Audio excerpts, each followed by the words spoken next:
Utaha 先輩は Hello, 大家好 and Utaha fan. It's time for another AmiAmi video where I rank the top 10 Bishoujo figures of the week into a tier list. This week we have a sexy original character as well as ladies that weaponize their assets. The list is captured as of November 23rd, afternoon Japan time. First up, we have Supersonical Pop-Up Parade L size looking pretty lovely here. If you're into Megane Girl, this one is for you, as well as Melon Lover Rejoice, right? Since the pop is pretty simple, but in terms of the sculpt, I think this looks pretty nice.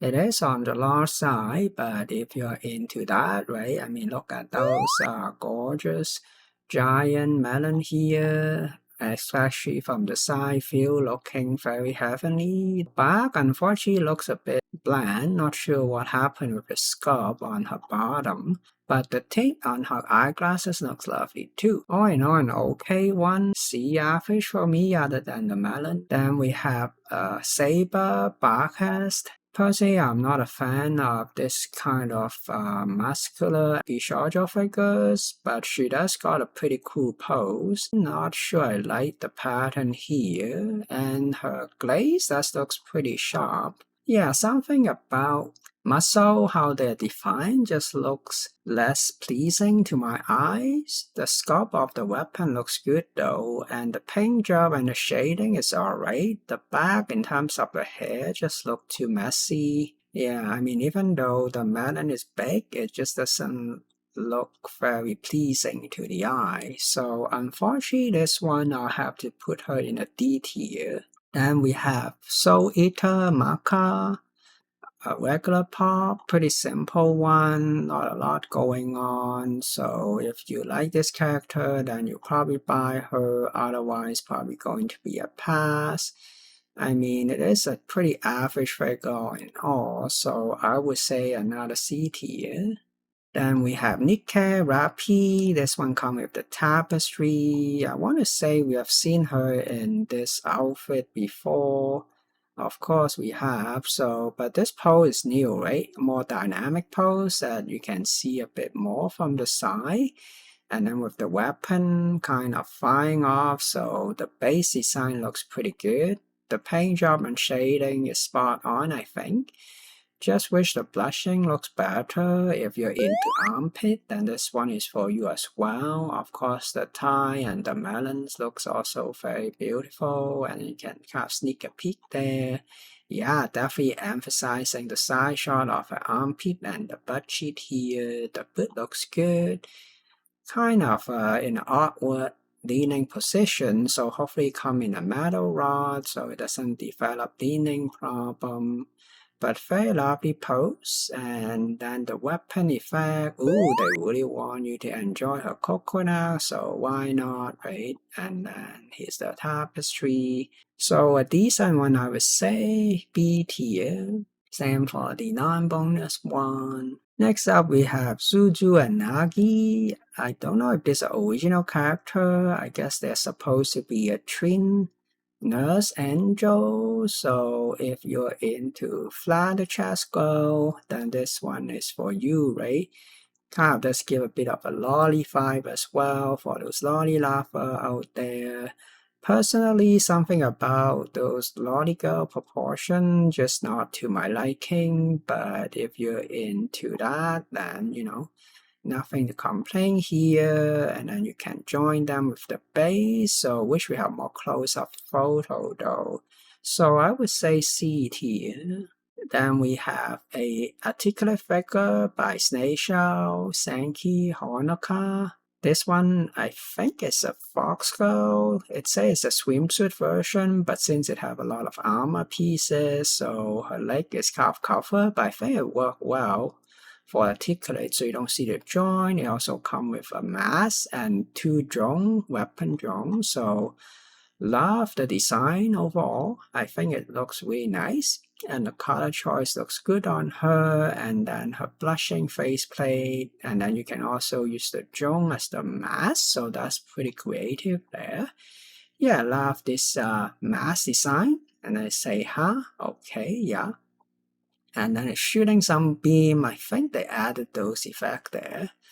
Wish you can actually shoot some beam though. So it's pretty well toned, right, in terms of the body sculpt. Of course, you can do a lot of pose with her. Oh, not sure, is that another version of her? Yeah, looks pretty good, I must say, in terms of the joint being hidden with the armor piece blending in. And then the face base looks fantastic, and then it got a little flurry tail, so, and then a funny one, right, kind of like Nia, right, with the pot. So pretty nice one, I would say, for a particular figure. I actually give it A tier. Then we have Grow Funline and TW20. This one another simpler design, but the weapon looks fantastic here. She got a more subtle pose and just looking to the side, but I think it worked good here. And then this particular figure as well, I kind of forgot, so you can do different poses with her. Love this blushing face and the winky eye face as well. This one got a bit more of a softer texture, right? Looks a bit more clove-like with the texture clove compared to the early more plasticky one. So it's kind of give a softer feeling. Also very nice, right? And then here's her wearing the sniper weapon and all the accessories, so not a bad one as well. I would say B tier. Then we come to Extra Lilith, my favorite of the week. There's just something about her that looks so beautiful, right? Very elegant and revealing dress at the same time. I mean, just look at this gorgeous back, right? Where it's semi-translucent a little bit, and then you can see her boob from behind. Very lovely. One leg exposing completely, very sexy. And then let's not forget that melon here. And then that lovely underwear she's on. Wow, fantastic shot of her gorgeous coconut here. Let's just admire it for a second. And then the back, wow, just contrasting the front and the back, very lovely. Even the feet looks good. And then something about how they painted her face, I think it looks very lovely. Yeah, even this one, the new face, normally I don't like it, but I think they did a pretty good job here. Some more photos of her in a bar waiting for you, right? Looking very confident, of course, with the assets she has. Yeah, I just can't get enough of that back shot of her. Something about her face. Yeah, very, very beautiful one. I would say this one is actually S tier. There's just some strange allure that make me really like her. Not sure what it is. Finally, we have another articulate figure, Attacker Runa. So this one with a bazooka, with an attitude in a bunny girl outfit. Of course, they have to focus on the feet, right? Although it looks like some kind of broken stuff because of the stocking. So, but back to the figure, giving you a middle finger there, and then also come with a katana, and then she's laughing, taking a photos of you, probably doing a bit of S&M stuff maybe. Also come with a drone, or is that just the backdrop? And then she has the bazooka. Not sure if you get a drone. I guess you do get a drone, so I guess drone is kind of popular now with figure. Not sure since when that happened. Not a bad one. I think this one is about B tier. And there you have it. This is the list of the week. Very tempted to get the Lilith one, even though I probably shouldn't, but comment below and let us know what you think of the figure this week. As always, thanks so much for watching. If you enjoy my content, please remember to like, share, subscribe, and hit that notification bell. I really appreciate it. Until next time, you will have a wonderful day. Bye bye.